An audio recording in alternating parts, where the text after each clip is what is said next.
See this episode's show notes for our unique promo code to get up to 2 months of free podcasting service with Libsyn when you sign up for a new account. Get your show on Apple and Spotify, get helpful stats, and all the support you need to sound your very best.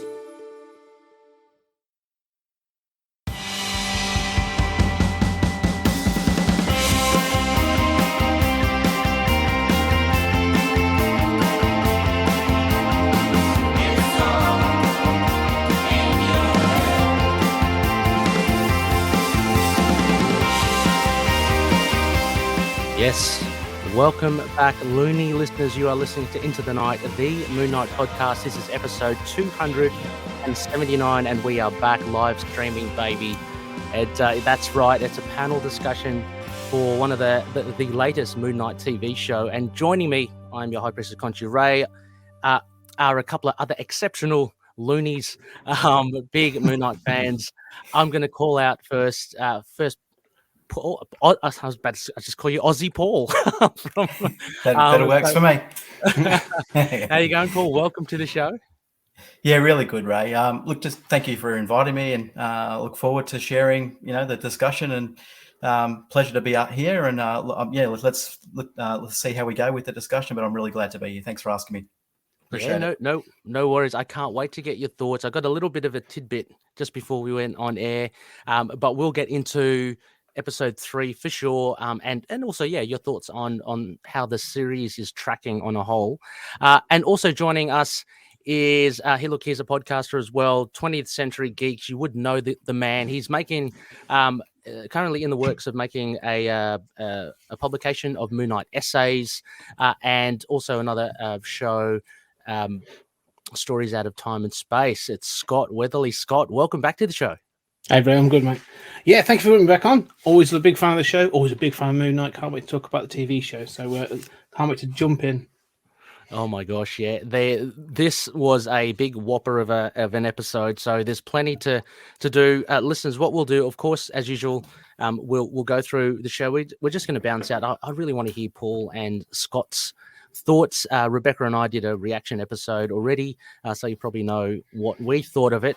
But yeah, just to get into Paul and Scott's headspace for the show, as well as your Looney feedback as well. So we've got tons of it again. Thank you so much. Please keep them coming in. We can't obviously kind of air them all because there's a fair few of them. So we'll just be picking and choosing as we go, depending on where the conversation takes us. So before any of that, of course, a big thank you to our patronies. Thank you, one and all. You've managed to more recently be able to make us be able to live stream. So very exciting, new days. You get to see me, a mug for radio, a face for radio, but you get to see these other fine gentlemen as well. So it's just a bit of fun. It's a bit of extra incentive, and it's a nice thing to put on. A big thank you also to our primary sponsors, Drew Toombs, Daniel Dewing, and Frank the Tank, always. And finally, CLZ Comics from Collectors and Dreamland Comics from Schoenberg, Illinois. So, guys, here we are. We're gonna kick off. Before we get into episode 3, can I ask both of you? I'll start with Paul. Overall, like how is the Moon Knight TV show tracking for you? Yeah, look, I'm enjoying it. It's definitely enjoying the first 3 episodes. I guess I'm a person that has followed Moon Knight for quite a while, since the mid '80s, and I guess deep from the comic book, side of him, and I guess to see him translated to the screen, for me, just that alone is a big plus, So yeah. That alone excites me. But I guess for me, probably it's just the translation of the characters by the actors and how that's come across, and I guess the differences we get from the takes on the characters. And I guess, I'm a bit of a traditionalist if I say that, I guess I was really hoping to see Marlene in the show. But obviously we're not going to see that by the looks of things. And it looks like we've got Layla as Marlene, or, playing that role.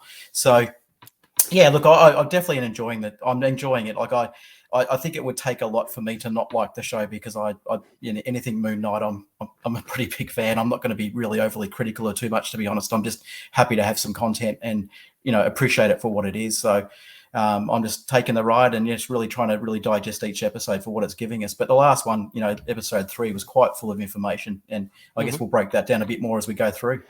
Yeah, for sure.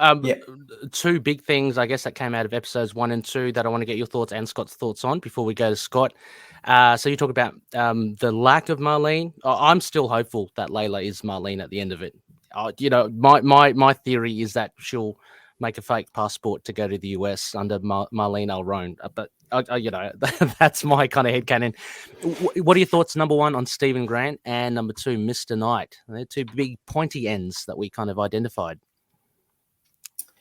Definitely with Mark, in the recent episode, we saw a lot more of him, and I guess there was a lot more action from him, and I thought that really translated really well. There was some really good scenes in the recent episode, and you saw him on the rooftop fighting the thugs, and there were some really good scenes there. And I guess it's the switching between the personalities too. It looked a bit more.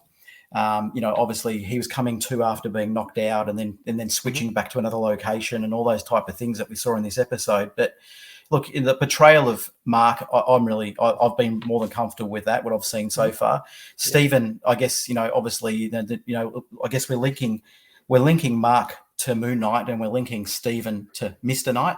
And I guess the other part too is, Mr. Knight probably isn't coming across maybe as some of us are familiar with him in the comic books as well. But it's the costume, but it's quite a different take on him. And I guess that for me was a little bit different to sort of get used to at first. But I guess for Oscar to play this role and the variations, that in itself is a big thing, and I think he's doing a great job.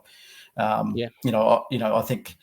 We're likely to see Jake Lockley from we probably have seen Jake Lockley in the recent episode, but it hasn't actually been officially announced, has it? So no, there's that teaser of the third personality. So absolutely, and we'll definitely get to that as well. I might have jumped the gun. No, absolutely. That's one of the great points of episode 3. Scott, as well. How is the series tracking for you? Are you enjoying it? Is it?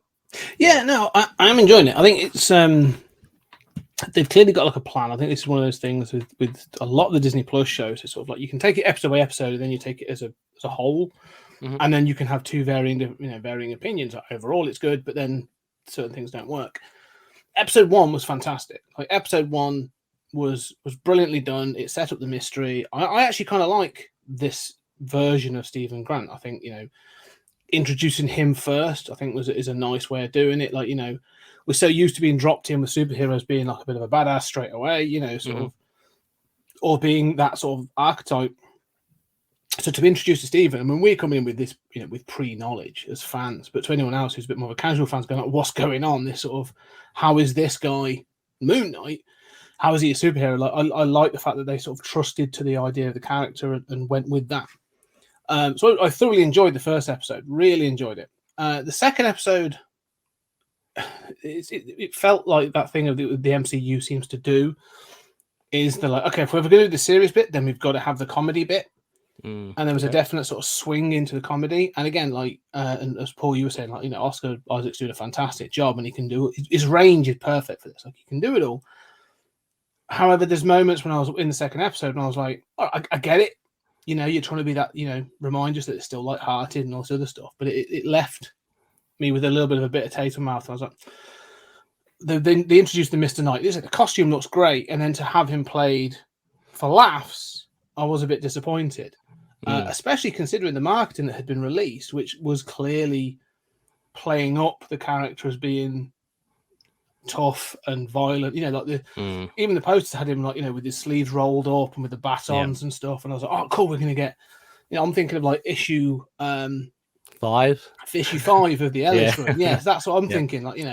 And we're not getting that now. We may get there because there was a switch with things. However, in retrospect, thinking on 2 in then the framework of having seen episode 3, I can see there's a transition, and I'm like, okay. Like, look, you've got to take each of these as chapters of a bigger book, like you would as a comic.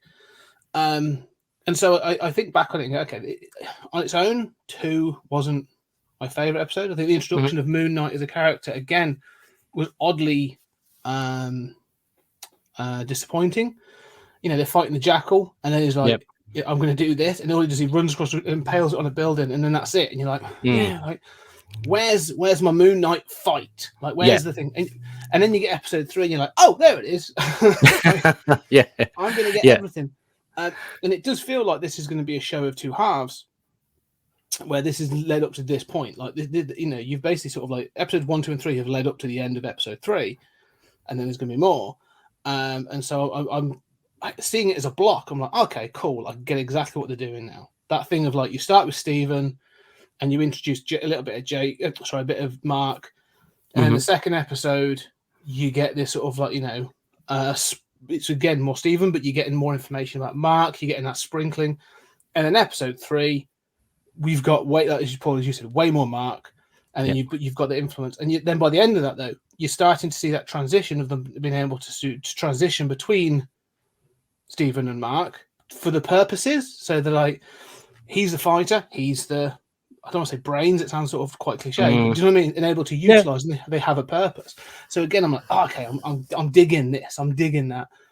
But more than anything, one of the things I was really pleased with it, actually, in episode 3 that we'll get into, is the relationship with KHONSHU. Yep. Like episode 1, you know, it starts like one of the best lines is sort of like, you know, like the idiot has control of the body. Yeah, the worm, the parasite. He's like, you know, surrender the body to Mark. Yep. And so you've had all that, and now by episode 3, like KHONSHU's like, no, let Stephen help. Like, you know, this is the person, you can help me do this stuff. So I like the fact that they've had that transition to becoming more of a team. Yep. But not to sort of keep the status quo. They obviously are going to throw in the knifing. We'll get to that. The sort of, and then like when both Mark and Stephen are like, what the hell's that? So I'm liking the way that the show is developing. Definitely. Yeah, it's I mean, someone pointed out on Discord, but it was also shown as well elsewhere. I love it, and you can relate it to how Mark and Stephen are shown. As you said, there's also almost a waxing and waning of it, and you see. Do you guys pick up in the credits as well? Apparently, the moon each episode is waxing and waning. Moving, yes. Yeah. So there's this gradation that happens, and I love the fact. And you've actually made a parallel with KHONSHU as well. There, Scott, that. Intentional or not, that's what happens. He's slowly being introduced, but he's actually slowly investing himself in not only Mark but Stephen as well. So I think it's trickling along really nicely. We've already got some live comments, so this again is a live stream. So a big hello to Daniel, Lena, and Russell there, just leaving their thoughts. Russell enjoyed the chat. The episode, and they chatted recently with Jed McKay as well. So go check out it on their podcast too. Sorry, I'm just having a look at the comments. There's a bit of interaction, which is great, just within the group whilst we are live streaming. So it's fantastic. That's what we really want to do. Just kind of bring everyone together at some point and be able to chat and talk about Moon Knight. So really good. Well, let's kind of formally get into it, and guys. Don't get shocked, because it's shocked a few people before when I play this transition. Let's get into our Moon and Stars segment, all about episode 3, The Friendly Type.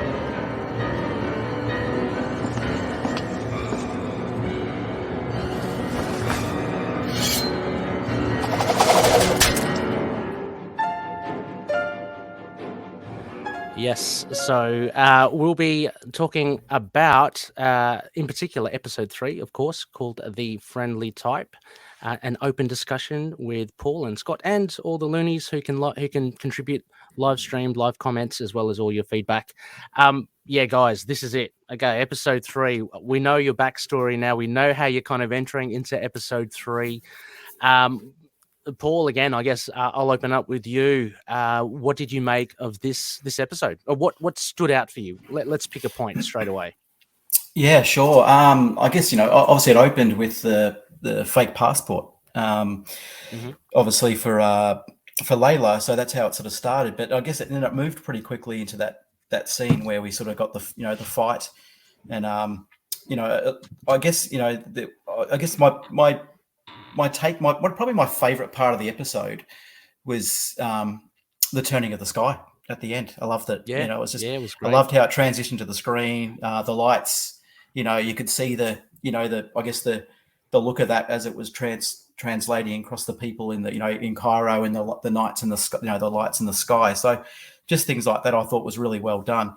For me, that took me back to, I guess, the Jeff Lemire run. And I remember panels in that book where, the colors in the sky resonated with me in terms of that, the purples, the blues, and that's just stuff that I picked up, I guess, being a comic fan. But that was definitely my favorite part, and I guess it was a real standout for me. That's that part of the episode, and it was so well done. And I guess as we saw how important that played in terms of what information it gave the guys, obviously, to get the location and all that sort of stuff as well. So, how they got the parchment and put it all together, and then, KHONSHU was able to turn it back. So that was, really for me, that was really the standout for me in terms of this episode. Did you did anyone else just like get goosebumps as well when Oscar or Mark talks about the overvoid again? Another Lemire reference. I was like, awesome. So. Yep. From what we know as comic book fans, and from what he insinuated in the TV show, these gods, he said something about, return to your opulence of the overvoid, So these gods are lounging around somewhere in this alternate. It's very kind of cosmic, right? Yes. It has that connotation rather than say, actually, having said that, the Asgards are quite cosmic as well.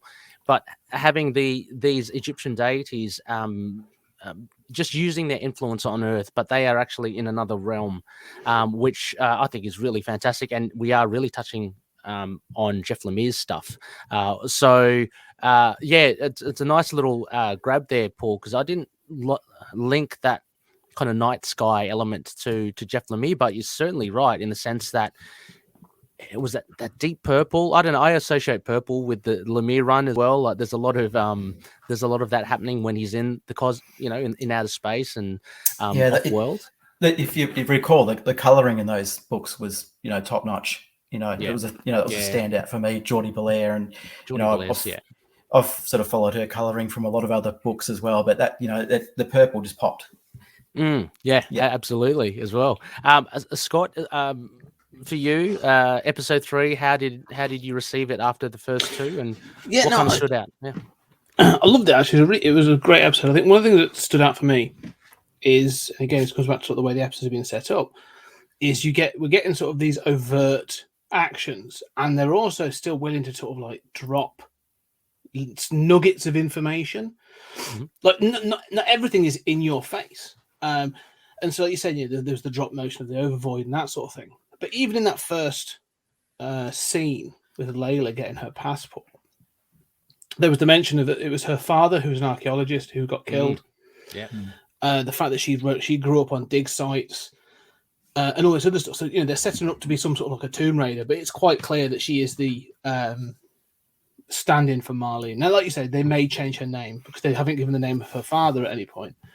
But I like the fact that like they mention. Like her father was killed, and there's enough information there to link back to episode 2 when Mark was taken and he was in that sort of police car, and they were sort of bringing up the information about what Mark had done and killed those people on a dig site in North Africa.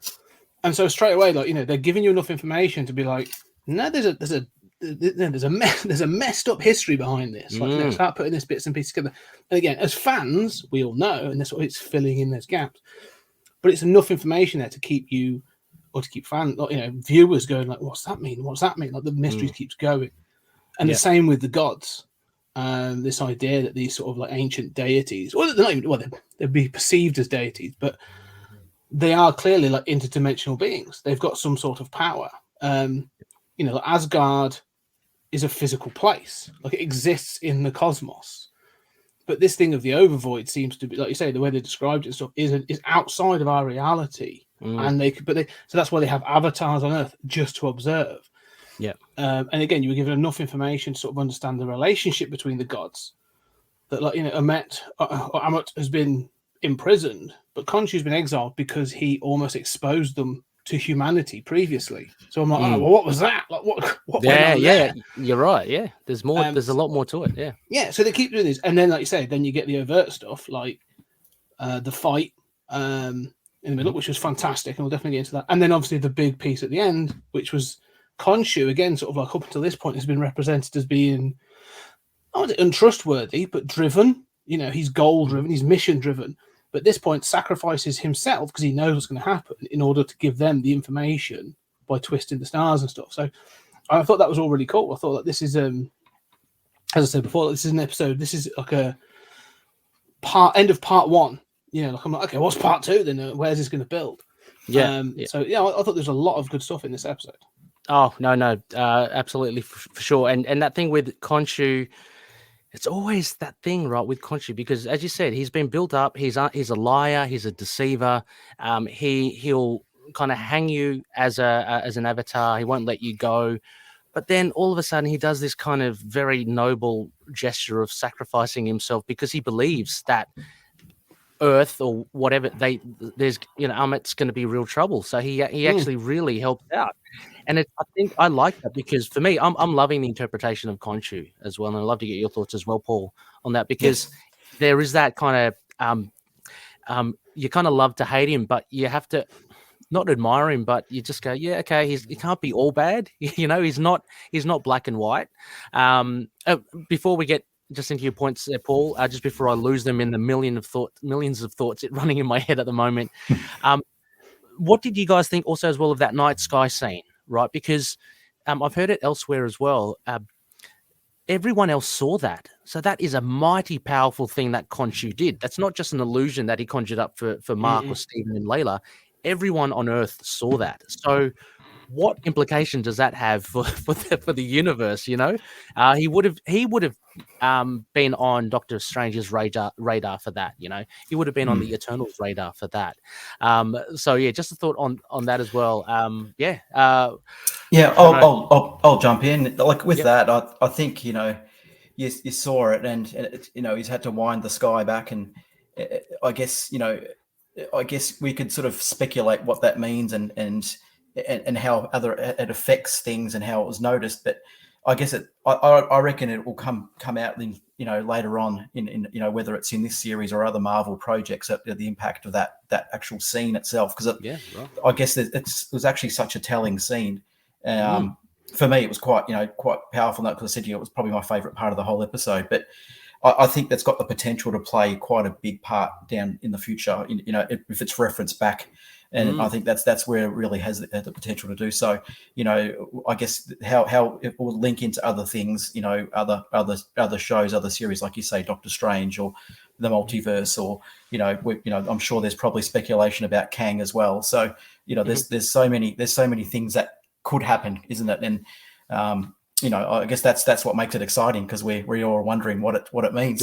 Yeah, for sure. But KHONSHU as well. How are you finding KHONSHU, Paul?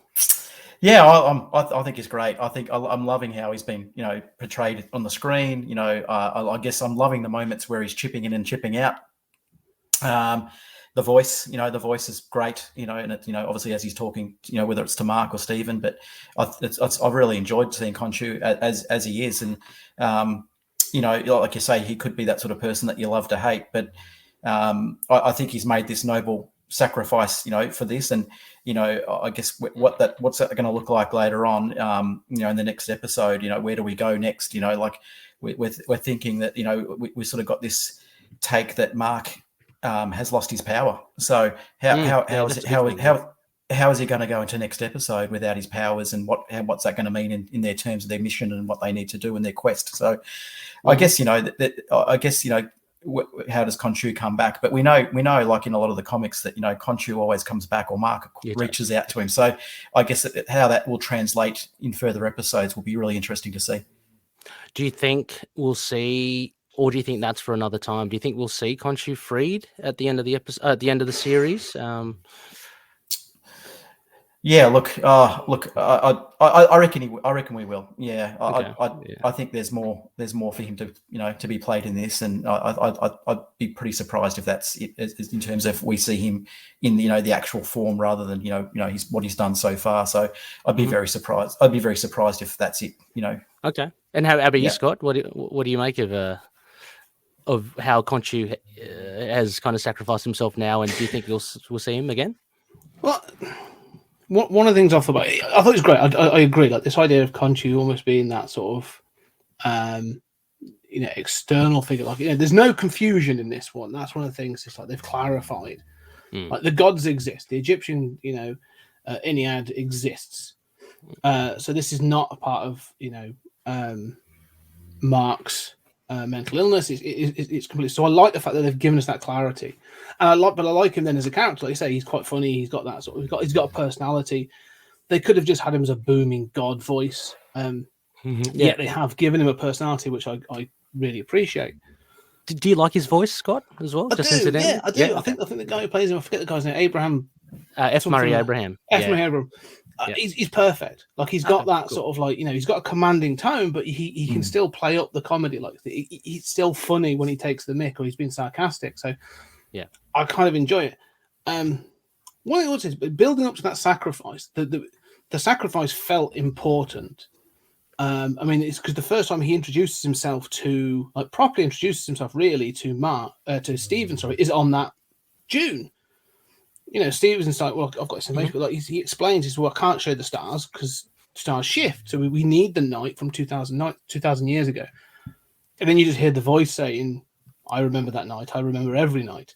Yeah, and he's presented himself to Stephen, which is a sort of like a sign of acceptance. And so to build up to this sacrifice, I was like, yeah, this is really important. One of the things I was just thinking about, though, in fact, there's two things to sort of off the back of this. I went back and watched some of the trailers the other day, just as I was curious about something. I think everything that appeared in the trailers, we have now seen.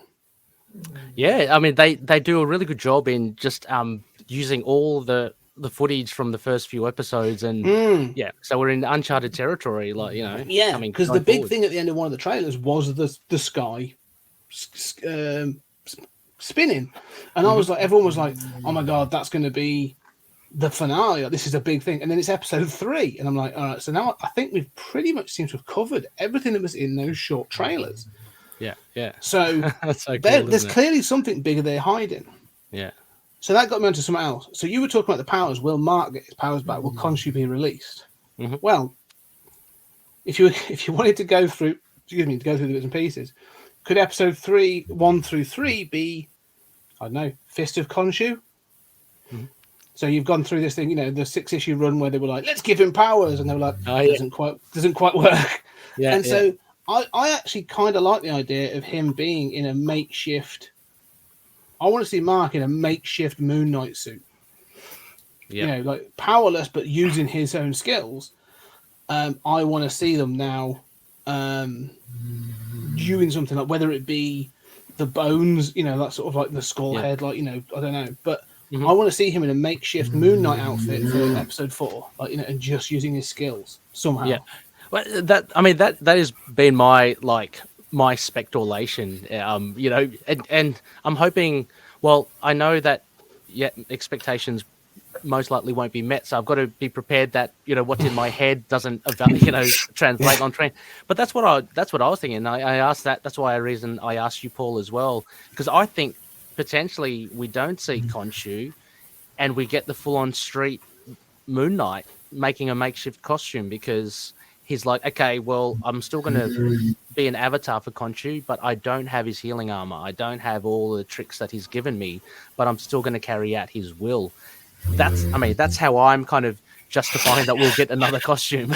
Oh, look! I think you could be onto something there, Ray. It's a good take, and I reckon you could be actually really be onto something there. It sounds like it could be a possible direction. Yeah, we'll have to see. I'm always trying to because I'm loving the show. I'm loving the costumes as well. But there is a little bit of us as the comic book fans and the long fans of wanting a little bit more of the comic, version. But having said that, if it doesn't happen, I'll be happy to just kind of work that. We've just got a quick comment here from Sir Dave Finn is saying 8 out of 10. He's really enjoyed this episode. Thank you, Dave. He also talks about the split identities and the talking in the mirror. He's saying it's super cheesy, but apparently that's what people want. So I guess I would have loved a whole new episode of him in full breakdown mode. Thank you, Dave. What are you guys thinking? Have you guys, I guess, looked at closely, the portrayal of DID here, and what do you make of how these identities interact? Yeah. I guess with that, it's just a way that I guess they can translate it to us on, via the mirrors, and it's a good way to sort of cast those identities and be able to portray, show them. And I guess you've got the scene too where he's looking at the knife, and it's Stephen and Mark talking to each other and denying that they've been the one that's done it. So I guess yes, there is a touch of cheesiness to it. I would agree, but I guess it's sort of almost needed to translate it that way, in my opinion, as well. And it sort of it would probably help, probably not your typical Moon Knight fan that knows nothing about Moon Knight prior to probably help understand it a bit more. I guess I think that's probably part of that reason. I reckon that's being visualized that way.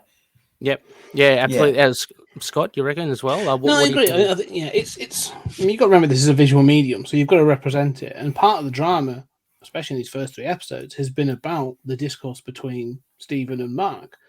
So you've got to represent it somehow.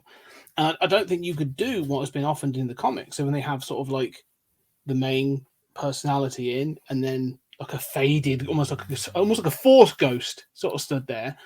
They often do that, don't they? Or they have it where they'll do the internal thing and they'll have them all talking, like Bemis did, and or Lemire's done sometimes. Like the show's got to move at such a pace that I think they've got to do it, otherwise it'll grind to a halt. Like I'm seeing sort of the comment we've come up with in a minute, but like I can't see it's a real representation of DID, but you've got to give people an access. Yep. And you've got to be able to have that sort of drama between the characters. Like they are, let's be clear, Stephen and Mark are different characters. They're trying to portray it in that way. And they've got to give people an entry point. Otherwise, it's just it would stumble over itself too much. Yes. No, absolutely. And I'm thanking Lena for dropping a comment here as well, because I was actually going to reference one of Lena's comments in the groups, which they really do outline. And exactly as Dave was saying, and you guys were saying, it is a little bit super cheesy, but that mirror thing is very much a Hollywood trope. So it's very much artistic license when it comes to how DID actually works. But as Lana says here, that was one of the aspects that was less realistic to real life DID and more Hollywood trope. But other than that, they have been more faithful to actual DID than most other portrayals. So that's very great to hear, because they did take the time. I was telling Dave as well that they did engage some consultants for that, as well as consultants for the Egyptian side of the show, as well as consultants for Judaism as well. So Mohammed Diab and the showrunner Jeremy Slater really want to make a good go at portraying this properly. I mean, with a little bit of flair here and there. So the mirror certainly is a little bit more kind of Hollywood, but as you say, it is a visual medium, and that is the way that I guess a lot of casual viewers would understand like what is actually happening. I think Ray, it's anything where there's an opportunity for a reflection, whether it be a mirror or something shiny, is that's where we're going to get these types of moments. When it's when it comes across. I'd love. Sorry. No, I was just going to say, that with those reflection, type images, and that's giving us the opportunity to see, I guess, him talking to himself through the different, personalities. And anything that's got a reflective surface, I guess, is going to, obviously, I think we'll see more of that as it comes through again. So, like we said, there's a cheesiness to it, but I think it's still well done from my behalf. I love the gun. You see the Mark in the gun reflection and in the knife. I mean, I think they're pretty cool. They're not what you usually expect. It's not like signposted where there's a huge mirror. I mean, there was when Mark was chasing that dude, and he bumps him up against the wall, and there's a big mirror. You kind of like, okay, I wonder what's going to happen here. But no, there have been some bits that have made it quite exciting, where you least expect that the altar will appear. and speaking of the action, sticking with that Mark action, what do you guys make of seeing Mark Spector in action? We saw a lot of the choreography. I think Oscar Isaac posted his training as the scene, which I think is that scene. I called out with Rebecca. I love the reference to boxing. When the guy licks the knife, Mark starts kind of jabbing him, kind of really like just a boxer. So I like that little nod. But yeah, what did you guys make of? I'll start with Scott now this time. Yeah, what do you guys make? No, I think it's great. I think that, one of the things they've done, they've balanced, and it's one of the things the MCU does, they've balanced that action really well. When the two big fight scenes in this, I think they've picked really well. I think the other thing to highlight from that fight is I thought about boxing as well, like his stance and everything. Like, there's a bit of a boxer's stance, but he's got the agility and stuff as well as other fight. Like he's not afraid of fighting a little dirty when he needs to. Yeah. But also, apparently, sort of, I was reading up, the guy, when he says, "Oh, we're going to dance or we're going to fight," they've got the knife and the sword. Apparently, that is part of Egyptian or North African street fighting. Like that is all typical of gangs and stuff over there. So I'm loving the attention to detail that they are introduced into this. But the other thing I thought that was interesting is when they have that fight on the roof, and you have, like he says, he puts the knife up against the guy's throat, and you saw the reflection of Stephen, and Stephen's like, "No, Mark, don't." Sort of like he's becoming almost like his conscience a little bit to balance him out, which is, we'll get onto the Jake thing in a moment. But the thing I thought was interesting is, like, Mark at the beginning, when you first introduce him in the first couple of episodes, he's like, "Oh, yeah, I'm a mercenary. It's a bit more complicated. I'm willing to do this fight." Like the fighting when Stephen came to in the first episode, in the sort of that small Austrian village. Like everyone was laid out around him, and his fists were bloody. And so you get the feeling that that Mark is the violent one. But in this one, you sort of see there's a bit more restrained. Like Stephen seems to be having an impact on him, because when he gets the kid, when he gets that kid, and he's got the ball fist, and he's about to really lay into it, and then he turns it and just slaps him down. And it's like, okay, Stephen seems to be having an influence on him, or is it Jake that actually did those other things? We'll question that. But I thought that's quite a nice point of, they are beginning to sort of have an influence on each other. Yes. So I like the interplay, especially that one on the roof. And as I say, I thought it was then funny, like you say, that Stephen then lets them go. I know. So I like that. I thought that fight on the roof was good. I'll wait for the other fight. We'll get to that. Okay, yep, sure. And Paul as well, what did you make of this? And I want to actually add in that as well. We've already opened the can of worms about Jake. What are your thoughts on? Have we seen Jake already in episodes 1 to 3? Oh, that we. Look, I think episode 3, we've definitely seen Jake, but obviously hasn't been referenced. There's no reference to his name. No. And there is a scene in this episode where Oscar is in Cairo and he's wearing a black cap, and that's something that Jake's known for. Quite often, he wears hats. Usually a beret. It's usually a beret, so it could be a little link, like a beret type hat. But it's a little link. But I think that because it could just coincidentally too, around that time of the episode, there's the taxi action as well. Even though it's not Jake as the taxi driver, but there's a bit of taxi action. So whether there's any sort of link there, or I'm clutching at straws, I don't know. But I sort of looked into that a little bit and thought, is there something to that? So look, getting back to that rooftop scene. I guess it was really good to see Mark Spector as the mercenary, that we know as, and the action in itself was quite good. Like make reference to the boxing, and I quite enjoyed that, how that sort of played out. I thought it was really well. I loved just it being on the rooftop and how it all worked, and the jumping and all that sort of part. It was good action. I enjoyed it. Yeah. But like I said, if we talk about the Jake thing again, if I sort of backpedal to that. Are we gonna? I guess next episode is their reference to Jake. I guess I'll sort of make a comment earlier that we've got Stephen as Mr. Knight and we've got Mark as Moon Knight. So what does that mean for Jake if Jake is revealed? So and if you look at all the three, a lot of the promo posters that came out, it was 3 distinct.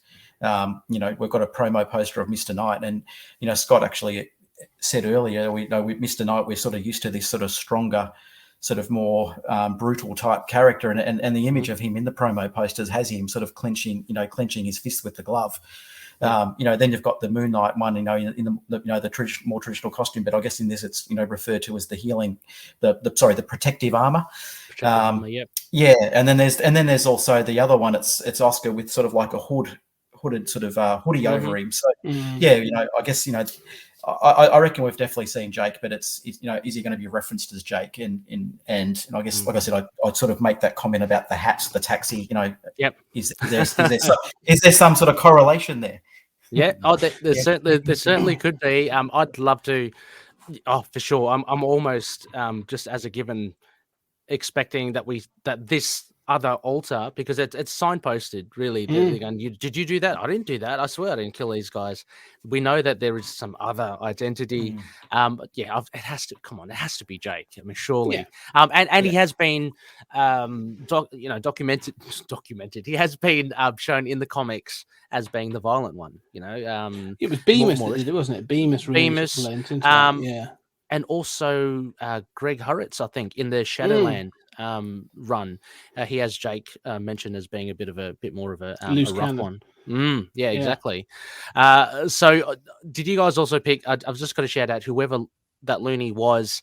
I think there was a nod to our great friends over at Moon Knight Core, the taxi driver. Give me my money. Where's my money? Where's my money? Yes. That would have to be a nod towards the Dracula meme, which is very popular now as well.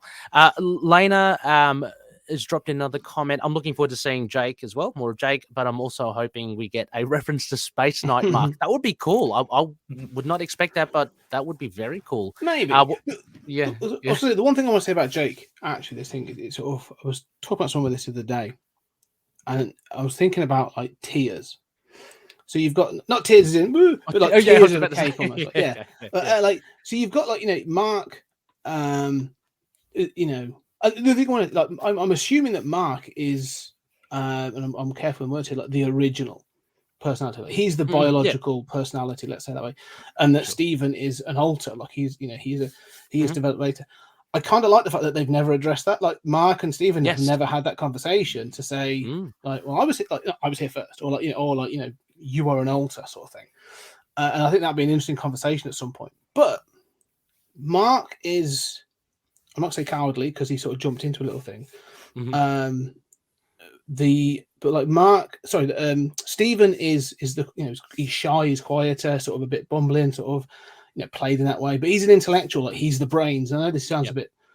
He is leaning into more the academic. He's doing the reading. He has the knowledge. Mark is sort of like the badass. Like he admits, I don't know this, but I know how to fight. Like I've got them. I'm the adventurer. That sort of thing. So, but he does seem to have almost, how loose it is, like a moral code. When he faces up with the gods, like they ask him if he is well, and he's like, it doesn't matter. There is a bigger problem here. Like, so he has this moral cause. And he owns up to it, as Rebecca said. He admits, I am unwell. I'm unwell. Yeah, exactly. He admits it and stuff. So he's got this sort of like moral compass. So he's still a good person. Yeah. And I'm wondering if you were to take this as like 180 degrees, like you've got Stephen here, Mark at like 90 degrees.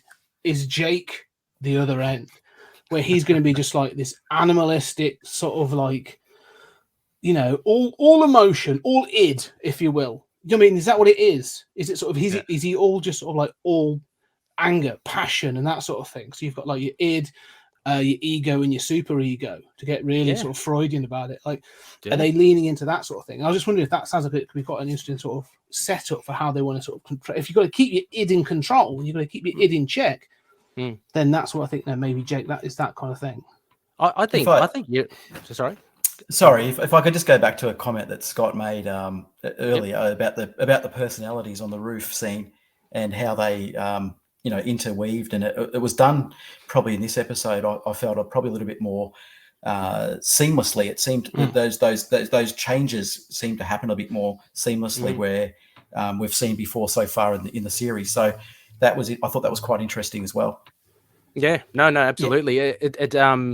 We do see, like in episode 3, like Mark blacking out, whereas previously we saw Steven. So there is a real kind of struggle between the two. I mean, Mark did mention in episode 2, the one in control of the body usually is the stronger one, but Steven has now found a way to actually kind of sneak in and take over for at least a little bit. So there certainly is.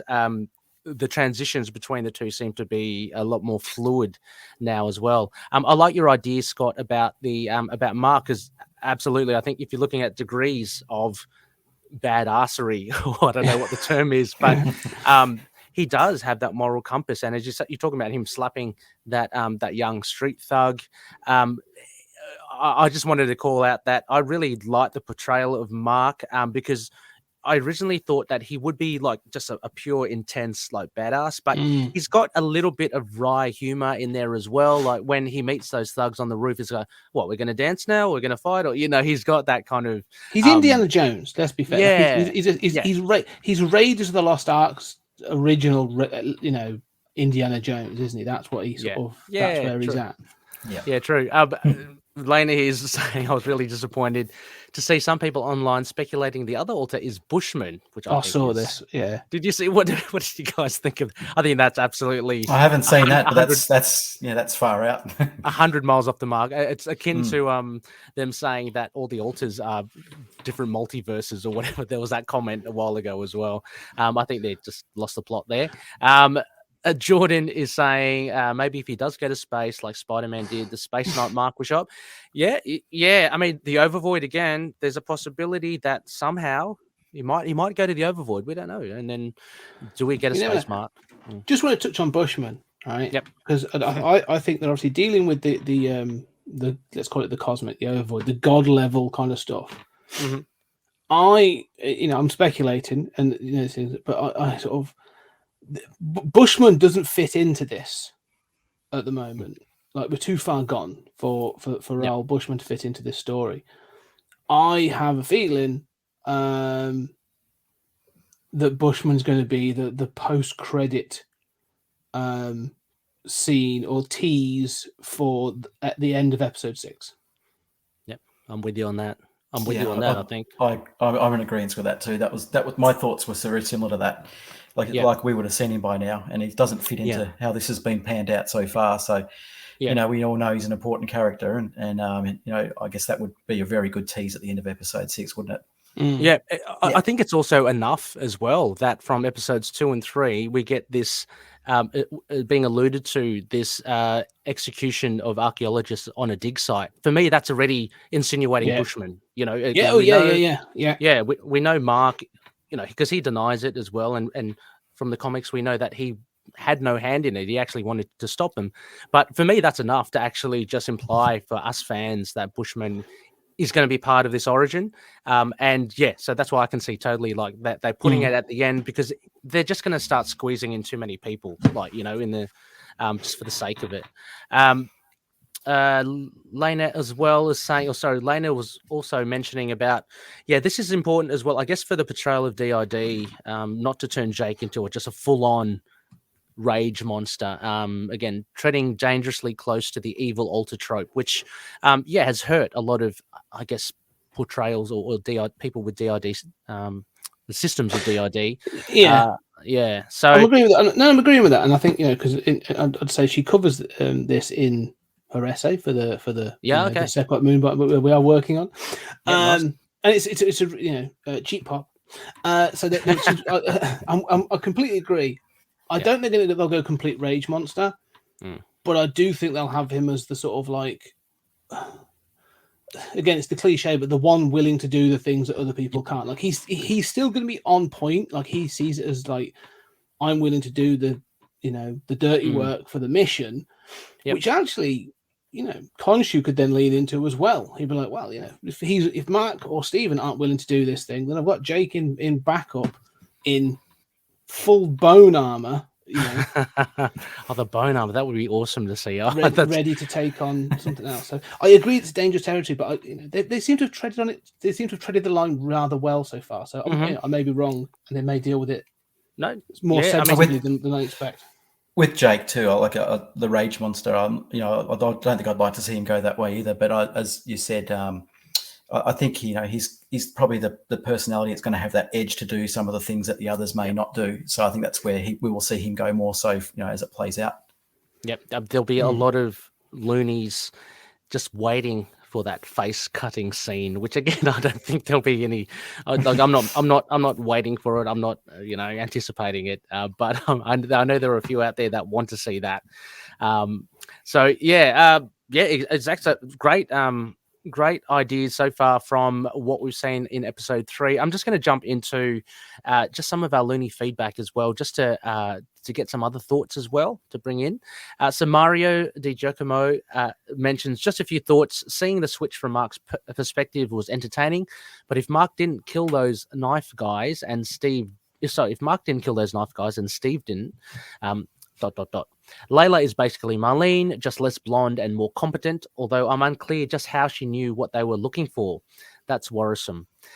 We get our first taste of the wider Marvel U, but most interestingly, it's a location Madripoor, most associated with the X-Men. It doesn't hold a patch on the comics version.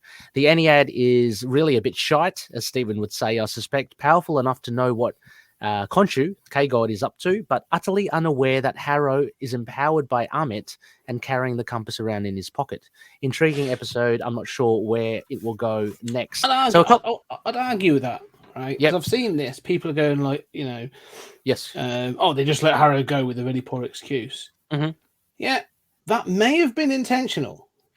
From Osiris, right? He looks like he might be in cahoots because he's the one who let Harrow back in at the end to then talk with the KHONSHU statue. So letting him off in that scene and doing everything I've even seen articles saying well, they were completely fooled by Harrow. They just let him off. No, I don't think they let him off. I think there's more to this. Mm-hmm. Amit's been entombed for however many thousands of years. I think there's more to it than letting him off. Yeah, what do you reckon, Paul? Is this a shortcoming of the writing, or is there something more to it? Oh, look, I think it's probably something more to it. I just want to pop out 2 of those points you just referenced from the feedback, and if we talk about Layla, being Marlene, I think that's definitely on the money. I think in this episode too, we saw a lot more of Layla. I guess we learnt a lot more about her, and I guess too, if you can recall, there's that scene where, or not the particular scene, but there's when we've seen her on the screen, she had that neck piece on, which obviously she was able to unfasten and then use as a weapon later on. Mm-hmm. So that was quite cool. I think there's more to Layla than what we know, and I suppose that's the intrigue as well, because she's a different slant on Marlene. I think with Layla as well, there was, if you go back to the opening scene in the episode with the passport that was being, the fake passport that was being produced. I think there was a reference from the lady that was making the passport, and she was referencing to Layla's father and something about my little scarab. Yes. I don't know if you can recall that bit. So I just think, there's a lot more to Layla than what we know and see. And I guess that's the intrigue that, where does her character go? It's, as I've said a few times, I'm a traditionalist. I would have loved Marlene. It doesn't mean we won't get it, but who knows? But I think we definitely saw a lot more of that. The Madripoor reference, I guess, as they were entering, when they were going to search out for the black sarcophagus of Sefnu. That wasn't just, I don't think that was just a coincidence. That was a reference to Madripoor. I think that was a nice little, as we want to call it, an Easter egg, or it was a deliberate reference for that to be done. Whether that's will lead to any sort of connection from that, whether do we see a Sharon Carter? I don't know, but why was it referenced? I guess is there been some history? Has there been some history there that they felt they wanted to make the connection that might come out later? Yeah, I think there's a couple of things, because I think you're saying. I agree. I think one of the things that this show isn't, and they are treading quite a fine line around this, is steeped in MCU lore. Like, this is the first time we've met. We're entering a new phase, like Moon Knight, Ms. Marvel, She-Hulk. like these are all new characters, and so I think what they're trying to do in many cases is drop grains of sand which remind you this is in the MCU. Mm-hmm. A bit like do you remember when the Netflix shows, Daredevil and Daredevil in particular, and they referred to the event, the New York event. That's right. They could never actually say the Loki invasion with Chitauri, but they were like the event, and everyone sort of knew what the event was, but it wasn't. So it was that sort of sprinkling of connection to the MCU. That's what that felt like. With regards to Marlene and Layla, I do think she's maybe her name may have changed. I don't know. But the thing there about someone said in the comments about her knowing about what they were looking for and that being troublesome. Well, no, they've actually said that her and Mark have got almost 10 years of history. Like their husband. They've been on adventures. Yeah. She knows about. She said to him, "Summon the suit." Like she has seen him use the suit. So no, she's fully aware of what is going on. And if anything, she's like a Tomb Raider, isn't she? She is. Yeah, she is. Yeah. She's more Lara Croft than Marlene. And so so I kind of like her characterization as having more agency. She's been a bit more sort of like proactive. But I like the fact that as well that she has that history and sort of is willing to go along with it. So I think she's become a much more proactive character in the second half.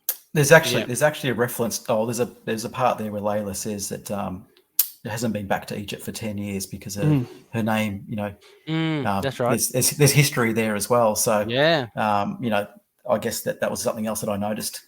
Yeah, no, absolutely. Yeah. I guess we could, in a perfect world, we'll get a spin-off series, and we learn more. We see more of these adventures. I'd love to see these Layla Mark adventures as well. What they've been getting up to, because they ended up, who knows, maybe through love or maybe through the adventures. They ended up husband and wife, which was a big difference as well. Because from memory, right, Mark and Marlene never married, right? They were just kind of in a relationship, right? Yeah, just partners. Yeah, exactly. So, certainly there's history there with Layla. I'm really liking the character as well. I'm just, I totally get you as well, Paul, and the disappointment of not getting the true Marlene as well. But if she is somehow linked to Marlene, the character by name only, then I'll be happy. And I'm already happy that. It sounds terrible. I'm already happy that her dad was executed because that immediately links her to kind of. Well, it gives her that connection to the origin, doesn't it? Yeah, exactly. So, and Madripoor as well. Both. Yeah, I reckon I totally agree with both of you as well. We know Madripoor is a dodgy town, so black market stuff. It just seems like it fits like a glove. That. Anything in the black market that Anton Mogart would have been doing, and Layla, we see at the beginning in the passport scene, she's talking about she's gone on these endless adventures and she keeps some of the artifacts for herself to pay the bills. So she's accrued a lot of stuff and scoured the black market as well. But Madripoor would seem like an easy fit for that because it's fictitious and it's dodgy, so you don't insult any nation by saying Agree. I'm just going to drop another one here as well. This is from Ilya Payne. And Ilya mentions, so they really, these point forms. So number one, so they really mix Marlene and Layla. What with Mark killing her father and all. Yep, tick, which we've got that. Jake is finally confirmed as the wild dog of the bunch. Yep.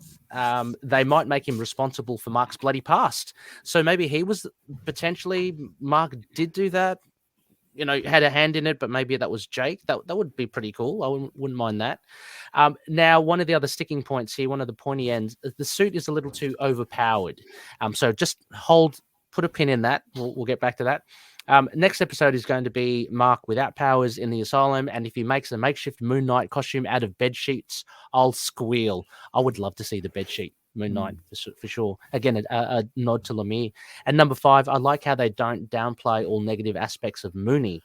Mark being a sick person that gets way too violent, and KHONSHU being an eldritch asshole taking advantage of an unhinged human. Thank you, Ilya, for those as well. Great points, bed sheets for sure, but the suit guys, the suit. This is harking back to when we saw it in the trailer. But let's talk about the power of the suit. What did you guys make of it, Paul? What did you make of the suit, the spears, the bulletproof? Yeah. Well, that scene with the spears, I guess that I guess it probably highlighted the protection of the suit, didn't it? Ultimately, that was probably something I had to sort of get a little bit to grasp the concept of that because I don't see generally Moon Knight as a Wolverine type character, but I guess, it had that sort of feel about it, didn't it? The suit, and it was different, but I guess there is a comment there from KHONSHU to Mark. I'm just trying to recall exactly where it was, but he says about what would you be without I think my suit. I think there is a reference there. So but the suit itself, like there's that there was that scene that I guess we all would have been pretty excited about where he sort of flown down with the cape. That was pretty epic. And then for me, just little things like crescent darts, obviously there was that scene where they probably looked a bit bigger than crescent darts, or probably more boomerangs type size, but that was cool. I love seeing that. It's different. I guess it's probably the take on the suit is probably a lot different than what most of us probably would have expected, if that makes sense, but it's I guess it's still interesting, isn't it? Yeah. Has that's okay. If you don't like, I mean, that we welcome all remarks as well. So I just want to say, look, actually, sorry, I just noticed a comment there from Terrence, and he's actually just said, it was called healing arm, and he's right. That's what it's called, and that's how it was termed. Yeah, I mean, look, absolutely. As well as if you in general are critical of anything, I mean, please, I mean, we love the show as well, but we want to know all aspects. And like last panel discussion, we had discussions. Well, some things that that Joey and Ian weren't too happy about the show with. So yeah, I mean, I don't want to make you feel pressured that you have to say just all positives or whatever. I mean, yeah, please feel free. Scotty, with the healing armor, what did you make of it?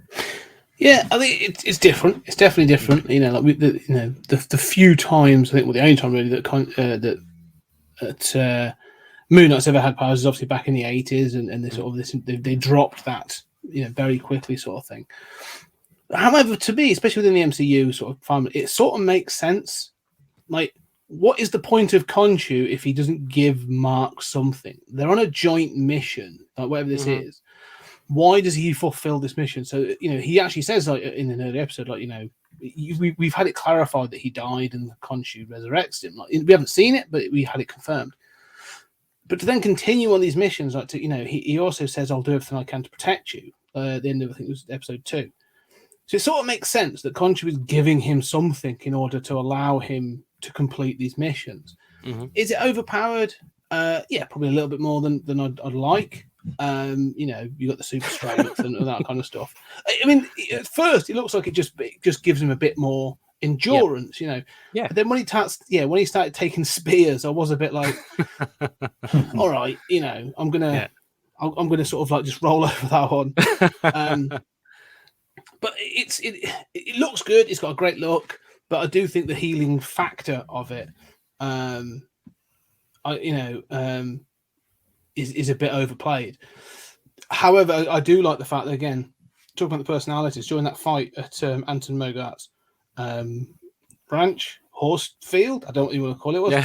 I did like it when sort of Steven managed to take over and you get the return of the Mr. Knight costume. And he's like, time out, come on, we're going to stop this. And then he gets a spear in his back, and he's like, "Nope, all right, Mark, you take the body back. You know what you're doing." What did he said? Just chill the F out. Chill the F out. Yeah. The closest we have to an F word, an F bomb in the Disney Plus. But I'm like, I get the idea of it, especially if you are going to have this version of Arthur Harrow as your villain, and he's got that cane that is a sliver of Amut's power. Yeah, imbued with the power of Amut. So if he's going to be marching around with the power of Amut, then all right, then why if they left it and didn't give Khonshu didn't give Mark any powers, but like Harrow was marching around with the powers of Ambit, like it wouldn't make any sense because then you'd be like, well, why hasn't he got powers?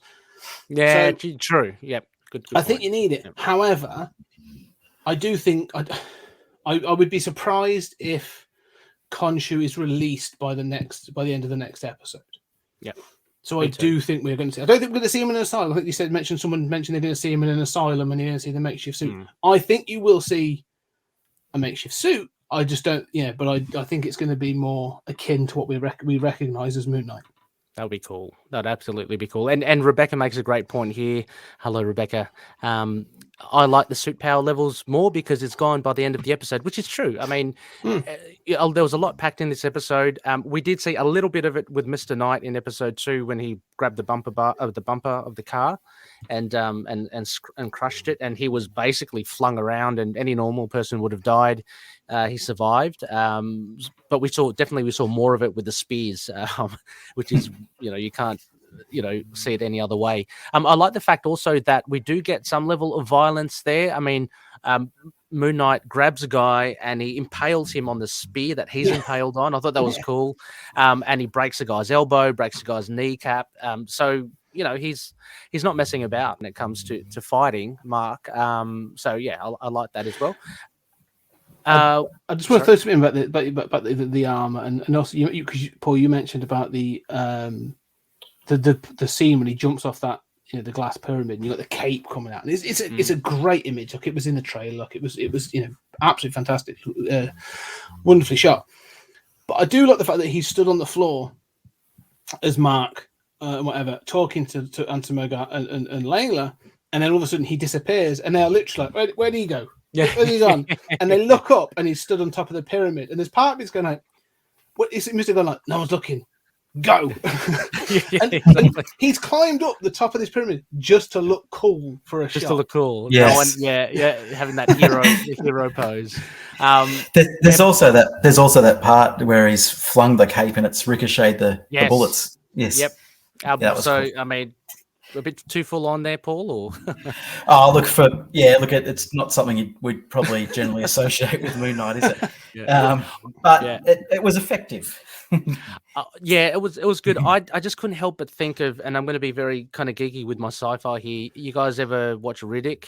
Yes. Pitch Black, and there's a scene in Riddick where it's just so over the top. Like Riddick's bound and he's like helpless, and he goes to the guy, I'm going to kill you in like 3 seconds. I'm going to cut your head off. And the guy laughs, and he does this absolutely crazy thing. He drops something, a knife onto his foot, and he kicks it at the guy. Manages to cleanly cut the guy's head off, and it drops into a bin. And I'm thinking, these bullets that he sprays back and gets everyone, and they all just drop, is the same level of only in comics and film could that ever happen. Just really over the top. But it was not something I didn't expect at all as well. A Facebook user here has mentioned, sorry, we don't have your profile, but they mentioned the healing armor means Mark can go through Wolverine levels of pain, essentially dying all the time just to stand back up. Yeah, absolutely. This might be Olivia. Hello, Olivia, if it is you. I know you've been in before. And also as well, Lena writes in just about, it could be worse. At least he's not overpowered to the level Age of Khonshu, or that scene from West Coast Avengers when he's drawing on the power of all the moons in the galaxy. True. We're not going to get Moon Knight. We're not going to get Oscar Isaac hurling 1,000 moons at Thor anytime soon. So I'm happy with that. Now we've also just got another one here, and again, I just want to get a different color from different Loonies. Luis as well, a long-time Looney and member of our group. This episode was meh. I can deal with this version being the Moon Knight of the MCU and not the comic version, but there isn't a whole bunch of Moon Knight in there. For nearly 1 hour episodes, there is only about 5 minutes of what truly is Moon Knight. They've done more in the show to showcase Egyptology and DID in the show than they have done in all these years in the comics. It's cool, but I'm here for Moon Knight, not that. The tone and pacing is still erratic. After 45 minutes of watching, it finally gets good and gets 5 minutes of good stuff, and it's over. A lot of time invested for minimal return. It's not the worst show, not the best. The only thing that makes this show Moon Knight is Mark Spector. KHONSHU, and small portions of Moon Knight himself. Hope the second half can be a little more redeeming. So Luis as well, a massive Moon Knight fan. I think he's got everything by way of appearances and such of Moon Knight. But yeah, are you guys affected at all by the amount? Because if you do think about it, we do see Moon Knight only in really small portions. Has that been an issue for you guys? No. Not same. Not for me. Totally. Like one thing I thought about today, reflecting, was, and then a lot of these type of series, it takes quite several episodes before you even see the character in costume. So this has evolved quite quickly in that respect. Even though we're only getting small portions, but it's not like we've had to wait till episode 6 to see the costume. That's true. So that I think yes, I can agree. We probably all want more, don't we? To be honest. But it hasn't been for me personally, hasn't been a real striking down of it at all. Yeah. I mean, again, to take on board Luis's comments as well, but I mean, I'm finding the dynamic of the identities of Stephen Grant and Mark Spector and KHONSHU just captivating as well. Like, I'm following it as a show. Of course, I want to see Moon Knight, and absolutely, I love my action scenes. I say that ad nauseum. But yeah, I mean, Oscar Isaac's performance, I just can't believe people have been saying how he's the generation's actor. And frankly, I know this is just a superhero TV show, but I can see it. He's a great actor, like compared to other actors I've seen who are good actors. So, I'm the thing I'd say is though about this and the tack that they've taken, and more so like Paul, you were saying about other TV shows, like you don't always get. Go back to the Netflix shows, like Daredevil. Yeah, you saw that he was in the black sort of like hood and the rope, the rope sort of gauntlets. You didn't see the red costume until the end of the first series, like episode 10. Yep. And so I like this thing. You are getting it bit by bit. But the thing is, well, for me, and this is again, not to sort of like to downplay Louise, but like also for me, the Moon Knight costume and the Moon Knight is one aspect of what Moon Knight is. Like and the characters, the alters are a big part of that. So if they're choosing to take that tact and go down the alters, then I fully expect them to have that, to have it split up as needs be. And the other thing as well, the story is like if he was to be just in the costume 50% of the time, like a large portion of the story would make no sense. Yeah, he'd just be running around the streets of Egypt, and it wouldn't quite have the impact as well, would it? That's true. I guess yeah. I mean, he's being seen very much like a force of nature up until say episode 3, where you start to see him interact with Layla.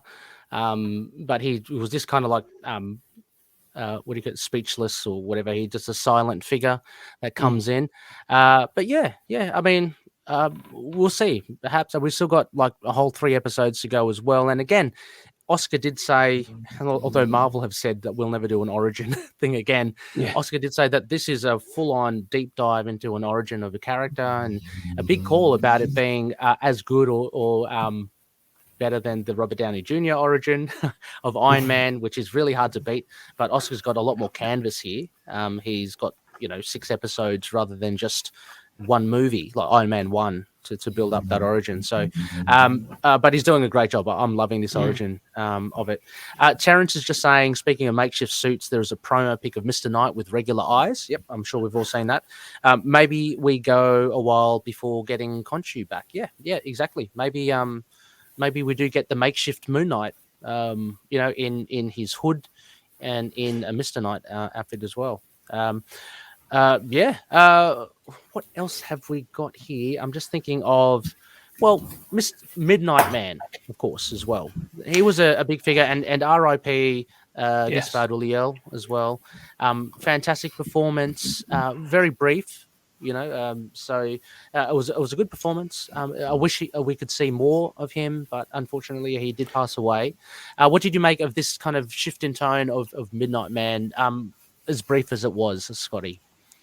Yeah, no, again, they're telling a different story. Like the Anton Mogart of the comics is very different.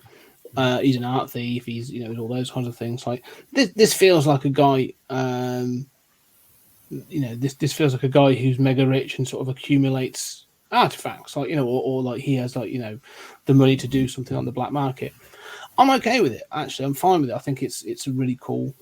It fits with what they're doing. If they were going to have, you said about Mandrapore, like this is the kind of guy that I'm sure has visited Mandrapore and sort of benefited from the black market there. Like, I wouldn't be surprised if he hasn't traded with Sharon Carter. Like, those are the sort of things I'm like, okay, that all makes total sense. Like, he fits into this world, this what if kind of scenario more so. So I'm happy with that. I kind of like it. The one thing that I was curious to see what you guys thought, there was a number of articles particularly from a certain ranting site about screens that had an article that said because they can't get over the Batman comparisons. They said, if anyone's going to be Moon Knight's Joker, it would be Midnight Man. And I was like, have you even read the comics? Like, Midnight Man, he came and went in one person's run. Like he has a the whole. If you would talk about Jeff Wild and the idea of the later version of Midnight Man and stuff, like maybe, but like it was really irritating. But I like this version of him. It makes sense in the context of the show. Oh yeah, absolutely, and there are little ties to him, as you're saying, being a dealer in art. I mean, he's an art lover, he's an art thief in the comic books.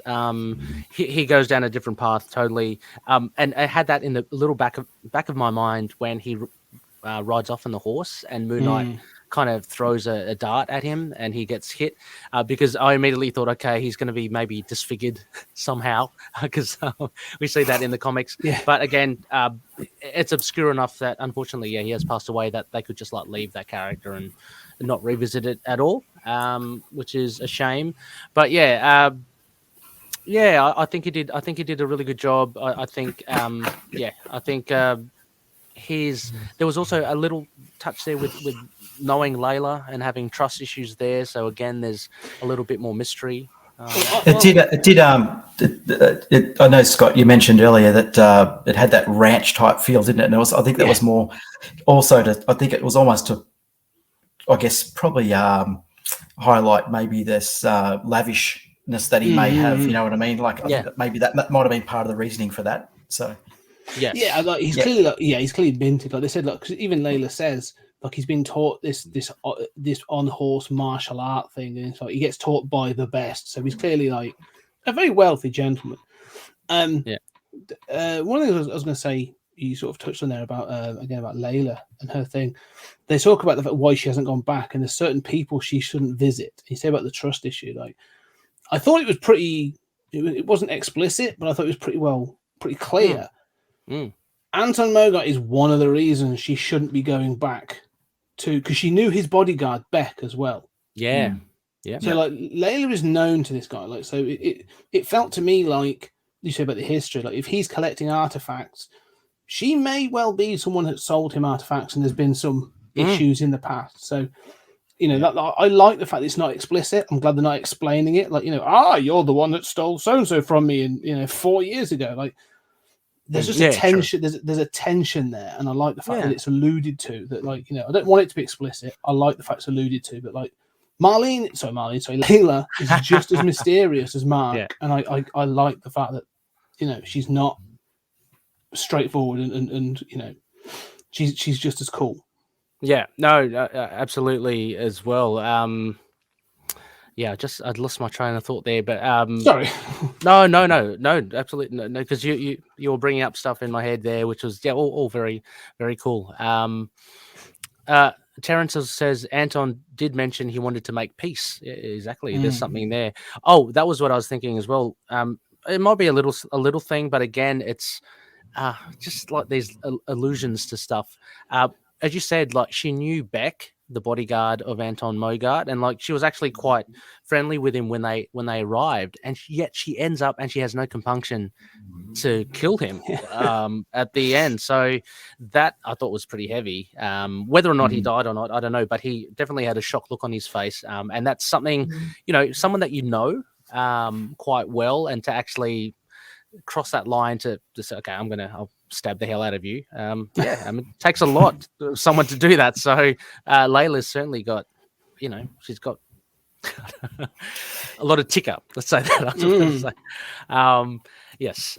Look, a couple of other things here just from Instagram. A quick one here. Marvel Gypsy as well. They've dropped stuff. This isn't Moon Knight. This show is not what it could be. Where is Moon Knight? Where is the character I know? Yeah, sorry to hear that as well, Marvel Gypsy. I know there are a lot of really, really dedicated Moon Knight fans out there. Unfortunately, if the show doesn't work out the way that you'd hoped, just hope that, I don't know, there'll be more comic series that will, tick the boxes for you, or maybe future iterations of Moon Knight on screen, maybe in the movies, maybe that will appease better. But yeah, I mean, everyone's got different tastes, so really can't make too much mention on that. Just another one as well from Adam Prine, a long-time Looney again and listener. What a great episode. Oscar Isaac is such an incredible actor. The Mark Spector Bourne Identity scenes were so awesome. Mark's character has been nailed. Do you think that Jake is inevitable? I think we've broached that already, referencing the scenes where neither Stephen or Mark had the body. I like how badass they are making Layla. Also, she seems to have an affinity for Stephen, like in the comics, which I thought so as well, which is pretty cool. I like, again, there's subtle things where just the way she looks at him, she's kind of softening towards him. Khonshu seems to be softening up towards Stephen, and Stephen is actually useful now. The Mogart scene was the best so far. Mark and Marlene, Layla, on mission together got me hyped. I have nothing but good things to say about this episode. Also, my wife made me Arthur Harrow's lentil soup for dinner. Now I see why Stephen eats it like a convict. Good stuff. Yeah, he did eat it a bit weird, didn't he? Like, he kind of really quaffed it down. But no, thank you, Adam, as well. And yeah, sounding like you like it as well. So two disparate, I guess, reactions to the show. It's interesting, Ray, to see what people are picking up. I mean, I love the comment there about the Bourne Identity type reference. That was, because it very much was a very similar type of scene set, wasn't it? So no, absolutely, very much so. I saw it about you guys, and they did say it before, but it was such an Indiana Jones vibe in episode 3. Just the location, even the way that Indiana Jones has that location, but they have that kind of cinematic score. It just reminded me, like, all the motifs of the characters. So you got the Moon Knight one when it's played in the background. It's just so like epic. I think it was really good. I don't know. Is there anything else? Is there anything else you guys want to raise for the episode? Just two little things that I thought were worth noting. You said about the characters. We've talked about sort of Stephen and Mark. One of the things about their interaction, I like it when Khonshu creates the eclipse to get the god's attention. He says, I've got, so have you got a good idea? So I've got a very bad idea. And he causes the eclipse. Another thing which would have been seen around the world. So from across, you said about, so across the MCU, like there'll be like Doctor Strange or others going sort of like, there was an eclipse and then the stars went mental. Like, I don't know what's going on. Like things have gone a bit kablooey. But when he went to the gods, I like the fact that I thought it was really nice, because obviously Stephen's really into Egyptologies. When they went in and sort of like Mark sort of looking around and going like, what is this? And Stephen's like, we're inside the Pyramid of Giza. And he was just so excited about it. I was like, that's ace. I really like that. That like this is like a little bit of a fanboy moment for him, that he was so excited. Yeah. But again, this thing about the Overvoid and the gods, or the Ennead, and the fact that they've obviously backtracked, they've stepped aside from humanity, and they now just have these avatars and they observe. I just like this idea sort of as I was watching it, and there's this court being held, and one of the interesting things was like that I noted was it's not all of them. There only seem to be 4 left. So there's Osiris, and I forget the other ones, but there was 4, and there's meant to be like, is it like 9 of the original? Yeah. There's so 9, yeah. So if you've got like Amut is entombed and Khonshu's been exiled, and there's 4 more, so that's still sort of like 6. So where's the other 3? So like, is there more to what's gone on behind the scenes? Well, like there's no Ra and there's no whatever. So in episode 1, there's that scene with Stephen with the poster. Yeah, with the poster, and it's there's reference to 7. And he says yes, because he says, doesn't he? He says, "Oh, there wasn't 7." There's So And in the court, there's only 5, but Yes. I think if you were to count KHONSHU and Amit, that makes 7. 7, That makes 7, So- but I guess Still another. But he says 2 there's left. more. Doesn't he say there's Yeah, 9? he said there's or something? 9. Yeah, 9, so yeah. There's some there's missing. definitely 2, which made me question as well. I mean, if you do have this summit, I mean, wouldn't you have everyone? Yeah. Albeit the ones in prison, wouldn't you bring everyone in? So what has happened to the others as well? Like, Surely Ra should be a part of I that. know. You know, he's Yeah, like the big boss man, surely.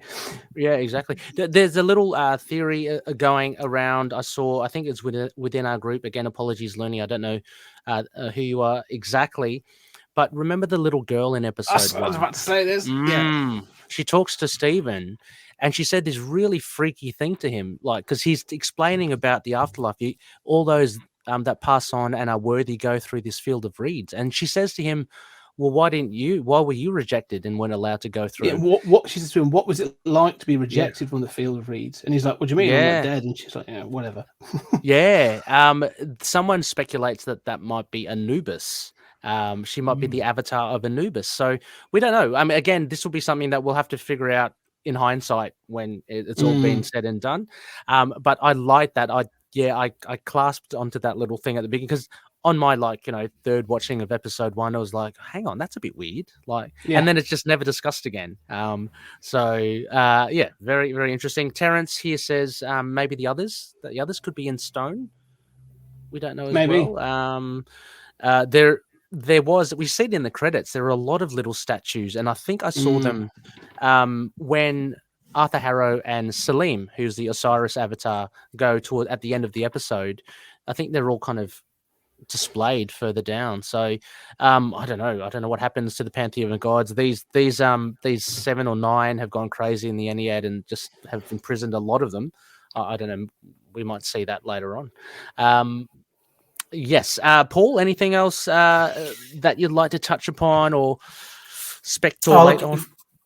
I love the spectolate reference. I like that. Good play on words. Look, in terms of the Ennead court scene, we've got the gods there, and I guess the avatars playing out that part. But there's a sense there that the other gods towards KHONSHU, there's not a lot of like for him. That's he's the guy that they don't really like, and it looks like a real, these gods come together, but it's sort of a bit of in some ways, shape, form of it. It's a bit loose as well. Like they're all just there for their part. So I guess when we're missing the other two, that is there that we don't need to be here, or what's the reason? But there is a bit of looseness with it as well. So I guess I'm just trying to think. Is it Salim? Did you say the Salim? Yeah, the guy. Yeah, she was obviously the one that had. Yatzel. That's what the interaction with Mark. Yep. Yeah, so that she I reckon she sort of seems to be a little bit more aligned, but the rest, it's there's not that sort of there's going to be a bit of a. I guess then there's a loose connect with them all at the same time, if that makes sense. I just see the others as a little bit of sheep, It just seems Salim or Osiris seems to be calling shots. He definitely seems like the most vocal, and Hathor, the goddess of music and love, the one that kind of links up with Mark. She definitely has some sympathy towards the plight of Mark, at least. And she makes that reference to him about KHONSHU, how they had a connection, and he enjoyed. I think she said he enjoyed my melodies, or some sort of quote like that. So and she has a connection to music as well, doesn't she? Yes, music as well. Yes, yeah. Yeah. So left ambiguous, but you can come to your conclusions with her relationship with KHONSHU, which is cool. I find, but I was. Maybe again, it's just probably for space and stuff. We don't see it. Maybe we'll see more from the other gods of the Ennead, them speaking up a bit more. The others were so we've got Hathor, goddess of music and love, Osiris, which is Salim. Then there was Horus, Assis, and Tefnut. I think Tefnut was the one that seemed to be someone from Wakanda or from Africa. And I think Horus was the Irish one as well, and Assis was the very silent one as well on the other side of Osiris. So, yeah, definitely. There's plenty to play there. I'd love to see how it kind of pans out. I'm kind of with you guys. I think Salim is something a bit shifty with that bugger. So we'll have to just keep our eyes on him. Yeah. So yeah, I mean, oh, hang on. Lena here hinted a possible Star Trek crossover could be a way to get Space Not Mark in there. Just saying. Look, we can always hope. There are a few iterations of Moon Knight. I'm trying to think of the other ones in that Lemire run. I think Space Knight was the only one. But yeah.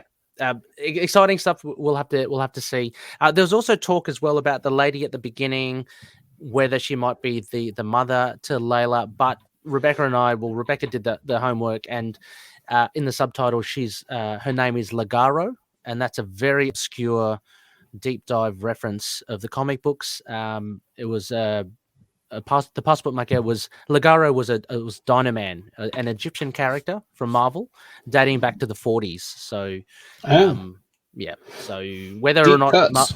Yes. whether Layla's mum's called Ligaro as well, we don't know. And Terrence as well saying Salim and Osiris is definitely shifty. Why was Harrow allowed in at the end? For sure. I was afraid that he was going to just crush that statue like in his hands, but he ended up just talking to him, so that's okay. And there's that piece where Harrow quotes, "Can Khonshu hear me?" Yep. Yeah. As he's talking to it, and he's sort of making references, he talking to him directly, saying like, my only sin is actually I loved being your fist of Khonshu. I loved actually having the blood on his hands, which is very different to Mark. As well. Oh, that's just one other. It's a little bit of episode 2, but what did you guys think of this aspect of Layla potentially being eyed off by Khonshu as the next Avatar? Is that just merely a threat, or I don't know? Does that have legs to go anywhere, or how do you any thoughts on that, Scott? It's possible. I mean, the thing is, I think we've seen that Arthur Harrow was a former Avatar, and he refers to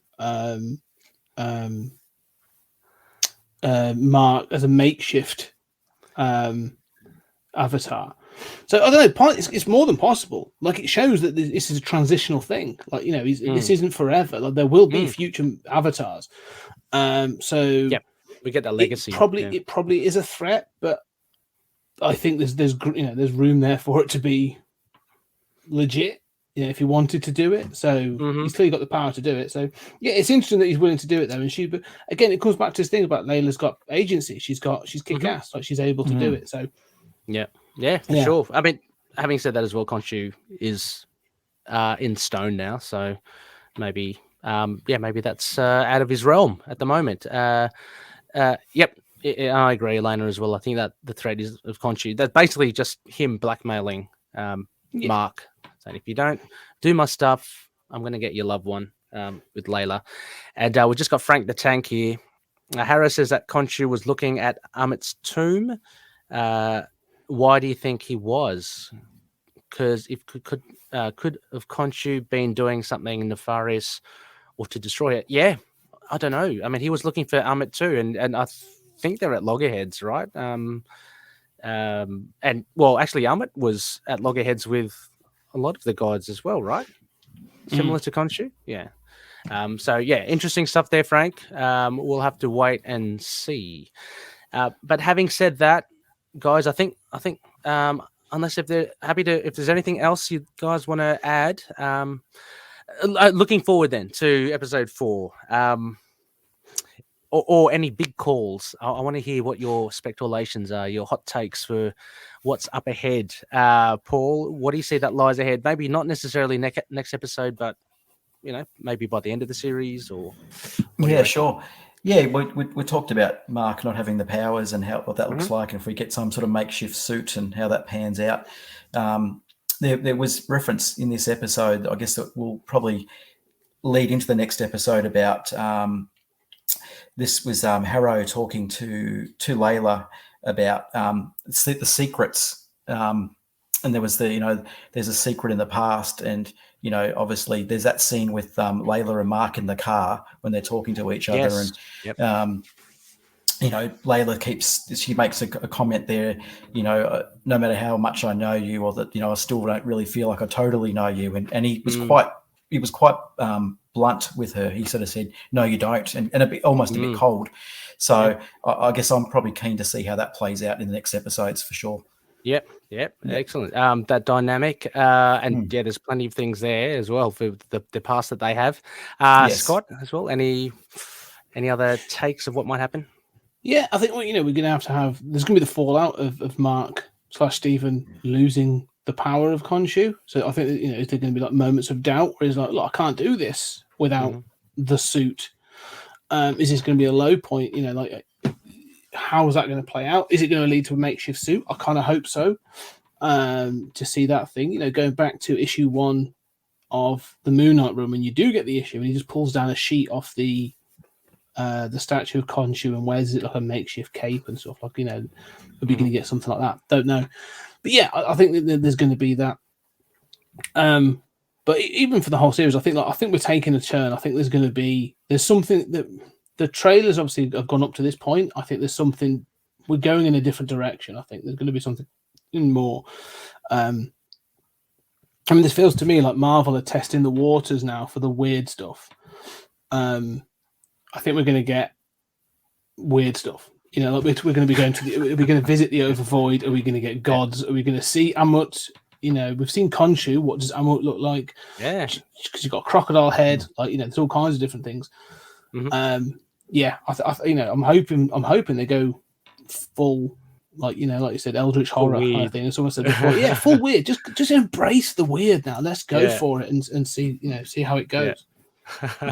Absolutely. Look, apart from the ones that I've given before in previous episodes, my take is, look, I think, remember someone was apparently cast as Frenchie, like a French dude with an accent, with comedic timing. I'm hoping we still see Frenchie. I'm hoping we still see the Mooncopter by the end of the series. That will be something.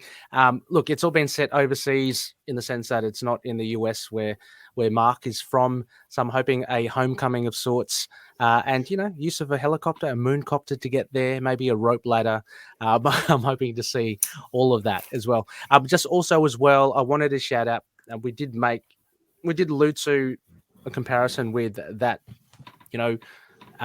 Darkish Night. My partner Eve watched it with me, episode 2. We're not up to episode 3 yet. So I'm watching it back with her as well. She's not a comic book fan. She's not really into this sort of stuff. She watched it and she goes, so why is he kind of compared to And I just thought in my head, yes. I think that's the other reason that they have gone with the powers and the whole God thing. They've lent into Steven it. So, and Stephen, they've lent into that to be completely away from any sort of former comparisons. So I accept. That's fine. Yeah, no doubt as well. And again, apologies if people do like him. But yeah, I just thought that was good. So anyway, before we go, I did forget. I'm so sorry, guys. Just bear with me. I know it's a long episode. Sorry for that. I do have just one bit of feedback, audio feedback. It's for episode 2. I totally forgot about it. So apologies to Russell from Tomes of Evil. He's just thrown in some thoughts. So if you don't mind, I just want to play it just to get his thoughts. Hello, High Priest of KHONSHU. This is Russell from Tomes of Evil. And I'm here to give my thoughts on Moon Knight Disney Plus Episode 2, Summon the Suit. No, not Summon the Bi-Beast, but Summon the Suit. This one, another really good episode. Was not expecting Steven to lose his job so immediately. What to say? I love the acting. It's so good between, Oscar having to act with himself and being so different, and their conversations seem natural. Like you have Mark and you have Steven, and and how he's acting with Layla. she does not believe him that he has this other alter, and it's just killing him. Like he's breaking, and we really see that right before a big reveal in the episode. But for a second, I want to talk about Ethan Hawke. Ethan Hawke. He was in one of my favorite films of all time, a horror movie called Sinister, which if you guys haven't seen that, I recommend it a lot. It's a genuinely scary film with very little reliance on violence or jump scares. It's built mostly on its dread. And God, Ethan Hawke's fantastic in this. Arthur Harrow, we learn that he was a Moon Knight. That's something interesting. And I just love that the villain is the only one in the show so far that understands what Steven is going through up to a certain point. It's really compelling. It's always compelling when the villain is relatable to your hero. And I don't mean like familial relation like Darth Vader. But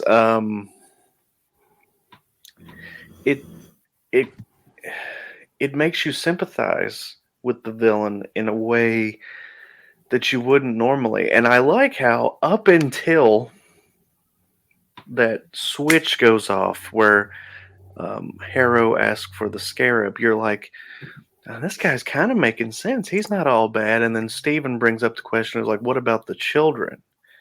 He's like, you're okay killing the children? And that's when the tables turn. And we see that this is a bad guy.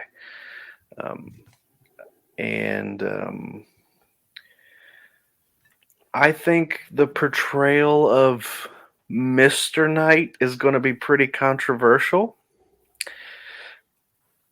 I didn't mind it at all because, again, this is an adaptation. This is not the comic book.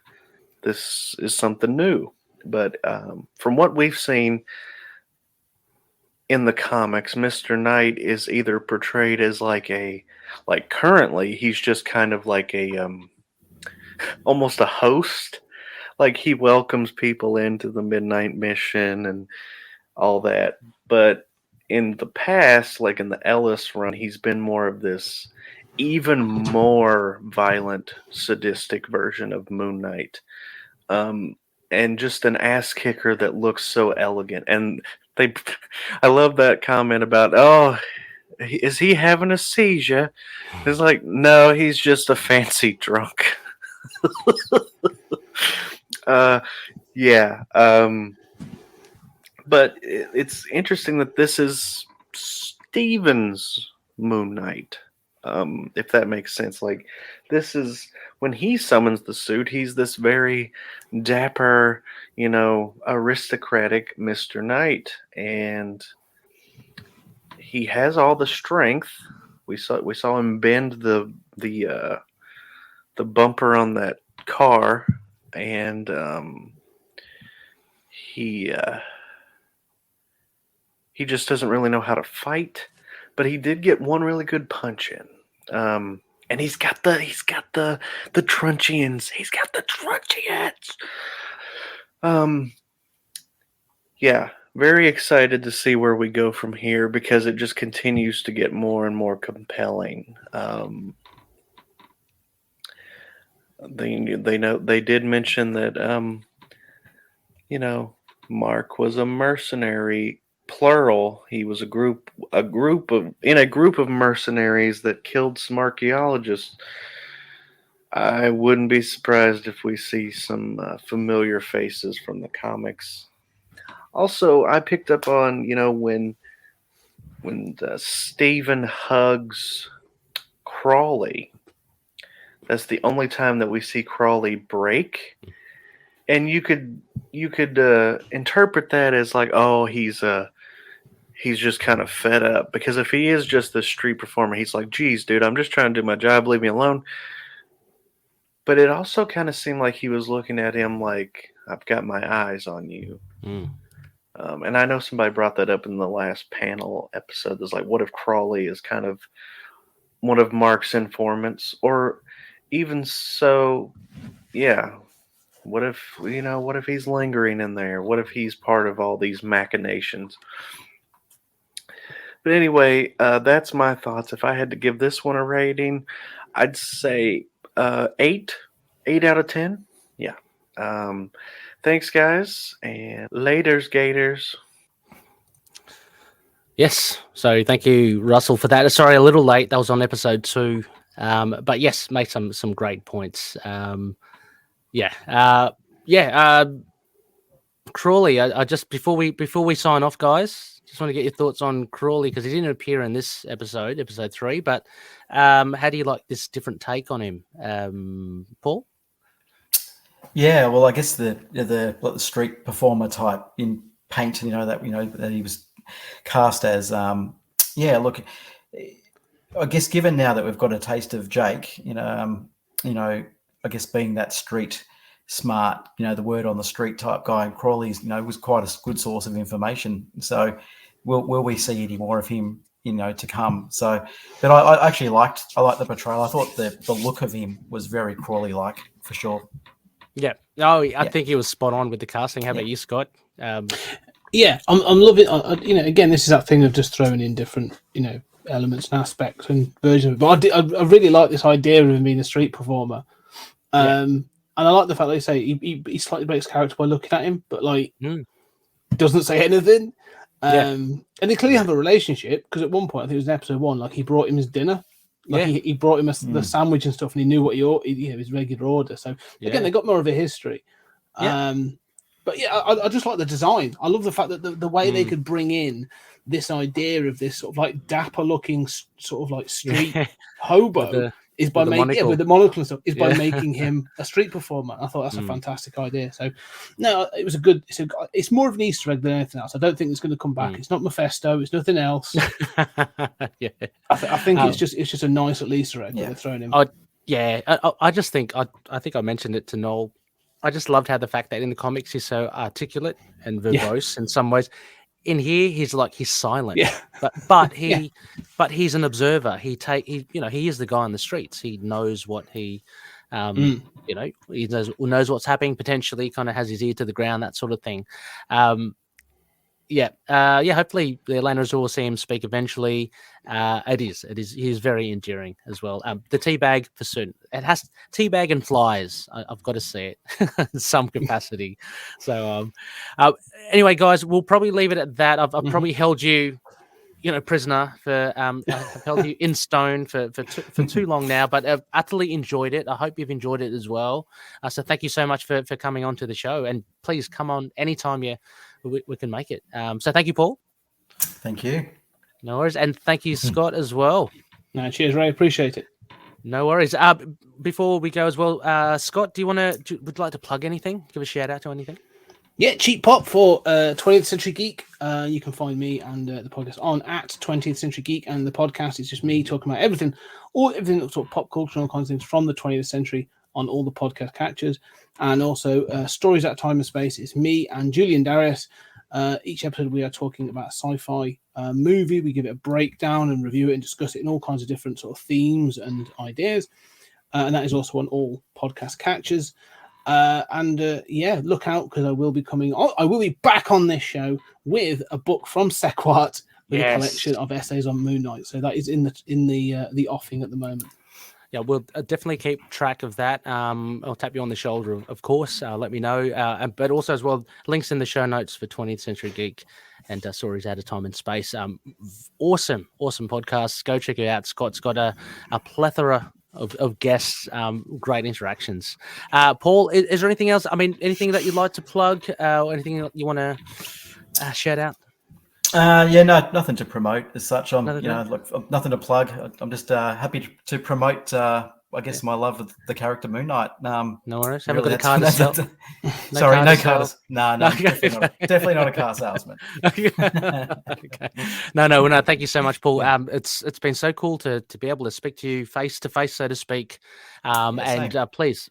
any time that you can make it, I'd love to have you on because I know you are a huge Moon Knight lover, following you on Instagram and stuff. So thank you so much. Thank you. No worries. And again, a big thank you to all our patronies as well. I've got to give them a massive shout out. So to Odin, Daniel, Drew, Frank, Justin, Derek, Kyle, Wayne, Jordan, Josh, James, Anthony, Russell, Michael, Mario, Gavin, and Matthew. Thank you so much. You allow us to live stream. You allow us to do all this kind of, fancy bells and whistles that we have so much fun doing and so much fun interacting and kind of trying to augment the community, the Moon Knight community. So it's great to be able to talk to people on the podcast as well as live comments and your feedback as well. A big shout out to our Patreon members as well. Frank the Tank and on Instagram, check out his Moon Knight Visions. That's with a Z. Daniel Doing's Fringe Knight. You can support him at patreon.com/FringeKnight27. Drew Toombs, his music, awesome music. Please check him out on SoundCloud, soundcloud.com/Toombs with a Z, or on Bandcamp. That's lurkmusic with a CK.bandcamp.com. Collectors, CLZ Comics, check them out at collectors.com to kind of get your collection into a nice coherent database. And finally, Dreamland Comics, use the code MOON and you'll get 20% off their online store. Finally, we are members of the collective. I want to give a shout out to TV Podcast Industries. Go check out their amazing breakdown of the episodes as well. Rebecca and I decided to shake up the format a bit because there's no point in trying to replicate what these guys do. Derek, John, and Chris are on top of their game when they go through the Moon Knight episodes. So please check it out. Links in the show notes for TV Podcast Industries. Among that as well, there are other great podcasts as well. Signal of Doom, as well as EMP, Earth's Mightiest Podcast, all that sort of stuff as part of the collective. Finally, you can email us at feedback@itkmoonnight.com. We've got a website, itkmoonnight.com. We're on Facebook, Twitter, Instagram, YouTube, Discord, Get Vocal, and Podchaser. It's great to hear and interact with everyone who who loves Moon Knight. And just finally, Frank the Tank has mentioned hashtag Moon Knight Vision, VIZION. I'll put that in the show notes as well. And with that, the next episode, look, we got it wrong. Black, White, and Blood isn't out yet. It's not out till May 11. So next episode will be another reaction episode. Rebecca and I will be back reacting to episode 4 of the TV show, which should be one humdinger. I cannot wait. So that will be fun. Keep an eye out on the podcast for when that is released. Well, it's going to be released shortly after the episode drops. And with that, everybody, thank you so much once again. And as always, may KHONSHU watch over the denizens of the night. Catch you later. Moon Knight and affiliated characters, stories and events are properties of Marvel Characters Incorporated.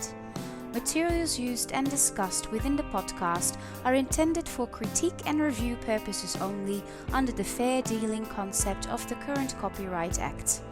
The views, information, or opinions expressed during the podcast are solely those of the individuals involved and do not necessarily represent those of the copyright owners.